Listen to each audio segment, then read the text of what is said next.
বাংলাদেশের ইসলামী আন্দোলনের ইতিহাসে এমন কিছু ব্যক্তিত্ব আছেন যাদের নাম উচ্চারণের সাথে সাথে লক্ষ লক্ষ মানুষের হৃদয়ে শ্রদ্ধা, ভালোবাসা এবং আন্দোলনের স্মৃতি জেগে ওঠে। তাদের একজন হলেন আল্লামা হাফেজ জুনায়েদ বাবনগরী রহিমাহুল্লাহ, যিনি শুধু একজন আলেমে দ্বীন নন, বরং ছিলেন এক আপোষহীন রাহবার, এক মজলুম ধর্মীয় নেতা, যিনি মৃত্যুর আগ পর্যন্ত ইসলাম ও মুসলমানদের অধিকার রক্ষায় আপোষহীন সংগ্রাম চালিয়ে গেছেন। 2021 সালের 19 আগস্ট চট্টগ্রামের সিএসসিআর হাসপাতালে দুপুর 12:30টার সময় যখন তার ইন্তেকালের সংবাদ ছড়িয়ে পড়ে, তখন গোটা দেশ শোকে মোহমান হয়ে পড়ে। সামাজিক যোগাযোগ মাধ্যম থেকে শুরু করে মসজিদ, মাদ্রাসা ও সর্বত্র নেমে আসে শোকের ছায়া। লাখো মানুষ হাটহাজারির পথে ছুটে যায় তার শেষ জানাজায় শরীক হতে। সেই দৃশ্য ছিল উপমহাদেশের আলেমদের মর্যাদা ও জনগণের ভালোবাসার এক ঐতিহাসিক প্রমাণ। তিনি ছিলেন এমন এক নেতা যিনি জালিম সরকার, কোনো শক্তি বা কোনো প্রলোভনের কাছে মাথা নত করেননি। কখনো জেল, কখনো রিমান্ড, কখনো শারীরিক নির্যাতন, কোনো কিছুর ভয় তাকে দমাতে পারেনি। তার আপোষহীন কণ্ঠস্বর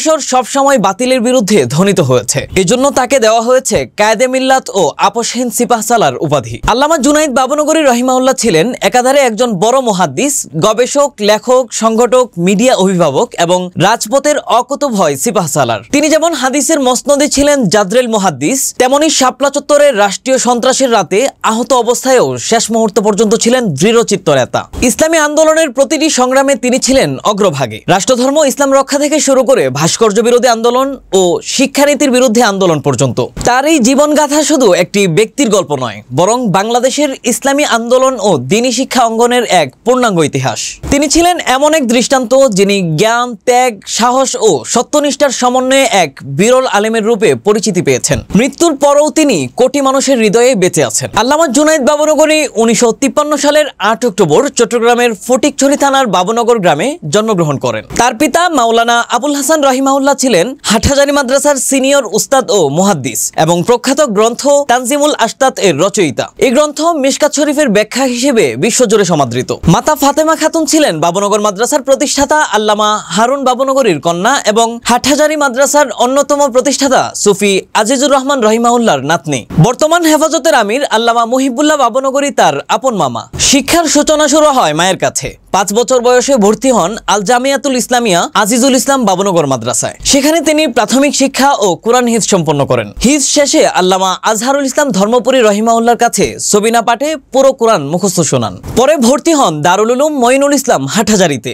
সেখানে 8 বছর অধ্যয়ন শেষে 1976 সালে দাওরায়ে হাদিসে প্রথম স্থান অর্জন করেন। তার উস্তাদদের মধ্যে ছিলেন আল্লামা শাহ আহমদ শফি রহিমাহুল্লাহ, মুফতি আহমদুল হক রহিমাহুল্লাহ, আল্লামা আব্দুল আজিজ রহিমাহুল্লাহ এবং পিতা আবুল হাসান রহিমাহুল্লাহ। শৈশব থেকেই তার মেধা, কৃতিত্ব ও অধ্যবসায় তাকে সবার কাছে বিশেষ করে তুলেছিল। 1976 সালে তিনি পাকিস্তানের করাচিতে বিশ্ববিখ্যাত জামিয়া উলুমুল ইসলামিয়া বিন্নুরি টাউনে ভর্তি হন। আল্লামা ইউসুফ বিন্নুরি রহিমাহুল্লাহর তত্ত্বাবধানে তিনি হাদিস শাস্ত্রের গভীর জ্ঞান অর্জন করেন। সেখানে তিনি উচ্চতর হাদিস গবেষণা বিভাগ থেকে সিরাতুল ইমামিদ দারিমি ও তার শায়খগণের পরিচিতি শীর্ষক একটি আরবি গবেষণাপত্র রচনা করেন। এই গবেষণায় তিনি হাদিস শাস্ত্র ও ইলমে রিজালের উপর যুগোপযোগী আলোচনা উপস্থাপন করেন, যা তাকে সর্বোচ্চ সনদ এনে দেয়। 1978 সালে দেশে ফিরে বাবনগর মাদ্রাসায় শিক্ষকতা শুরু করেন। টানা 24 বছর তিনি সেখানে শিক্ষকতা করেন এবং উলুমুল হাদিস বিভাগ প্রতিষ্ঠা করেন। এরপর 2003 সালে হাটহাজারী মাদ্রাসায় যোগ দেন। সেখানে মুসলিম শরীফ, তিরমিজি শরীফ সহ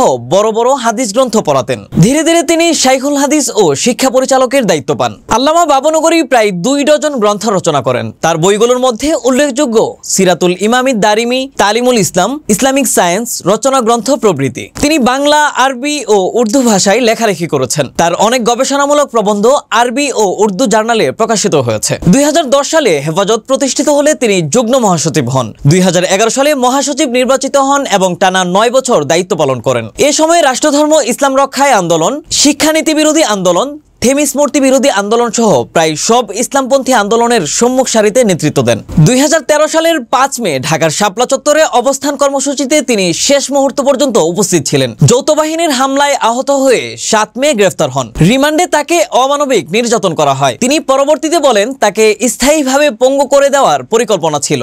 শাপলার পর যখন এক শ্রেণীর নেতা সরকারের সাথে আপোষের পথে যায়, তিনি তখন ব্যতিক্রম। তিনি সরাসরি আওয়ামী সরকারকে দায়ী করেন এবং মুসলিম জনগণকে মিথ্যা প্রচার প্রচারণা থেকে সতর্ক থাকতে বলেন। শাইখুল ইসলাম শাহ আহমদ শফি রহিমাউল্লাহর ইন্তেকালের পর 2020 সালে তিনি হেফাজতের আমির নির্বাচিত হন। মৃত্যু পর্যন্ত তিনি এই দায়িত্বে বহাল ছিলেন। 2014 সালে ইসলামী ধারার প্রথম অনলাইন পত্রিকা ইনসাফ আত্মপ্রকাশ করলে তিনি চেয়ারম্যান হন। মৃত্যু পর্যন্ত তিনি এই দায়িত্বে বহাল ছিলেন। ইনসাফের মাধ্যমে তিনি ইসলামী সাংবাদিকতার নতুন ধারা প্রতিষ্ঠা করেন। আল্লামা বাবনগরী ছিলেন একাধারে ইলমি আলেম, মুজাহিদ নেতা এবং আপসহীন রাহবার। তিনি হাদিস শাস্ত্রের একজন জাদরেল মুহাদ্দিস ছিলেন, আবার রাজপথে ছিলেন নির্ভীক কণ্ঠস্বর। তিনি কখনো লোভ, ভয় কিংবা স্বার্থান্বেষী আপোষে রাজি হননি। তার সততা, স্পষ্টবাদিতা ও ত্যাগ স্বীকার এমনকি বিরোধীরাও স্বীকার করতে বাধ্য হয়েছেন। 2021 সালের 19 আগস্ট বৃহস্পতিবার দুপুরে চট্টগ্রামের সিএসসিআর হাসপাতালে তিনি ইন্তেকাল করেন। সংবাদ ছড়িয়ে পড়লে হাটহাজারী, চট্টগ্রাম সহ সমগ্র দেশ থেকে লাখো মানুষ তার জানাজায় ছুটে আসে।